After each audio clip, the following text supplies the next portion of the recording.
Frantses euskaldun bat etorri zait, ipinitzeko bertsuak, deklaratuaz haren etxian gertatu diran kasuak. Danak ez dira erresiak baina, esango ditut batzuak, argitasuna ematen badit gure jauna morosuak.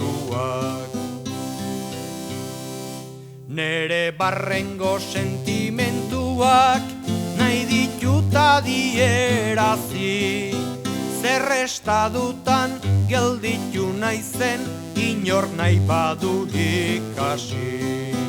Izarra baino ederragoko Andria joan zaitigesi, orain bi urte aldegin zidan geoztik ez dut ikusi. 30 urte daukazkit, oraindik franko gaztia, eta Andriak bi gutxiago hau bizi modu tristia. Arneri egin dizkidan gauzak, esatekuak ez dia, txurrero batek engainatuta eraman dite maztia. Bihar bezala funtzionatzen, ez dago errex fabrika, 4 urte pasa elkarrekinta, ez dugu izan aurrikan.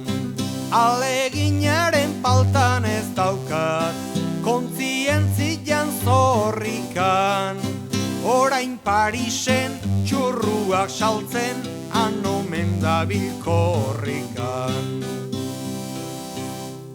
Txurreruaren lan sentzilua da asko irabazteko, horrek binipin ez du egiten mantendu eta jazteko.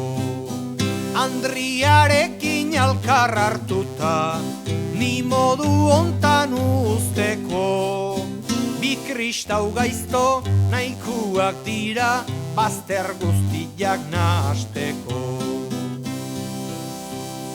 Ni emaztiak utzi ninduen estadu triste batian, beste batekin alde egin zidan hainbat beretzat kaltian. Txurruak janaz ederki dabil, diruak aitu artian, zer esan bihar ote dit neri Josafatera joatian. Txurreru hori zer gizona den, sinista entzun deguna, lan egiteko gogua falta eta mingaina leguna.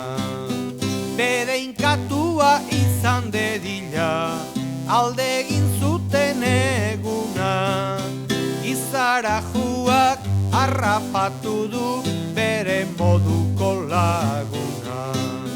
Bedeinkatua izan dedila, alde egin zuten eguna, izarajuak harrapatu du bere moduko laguna.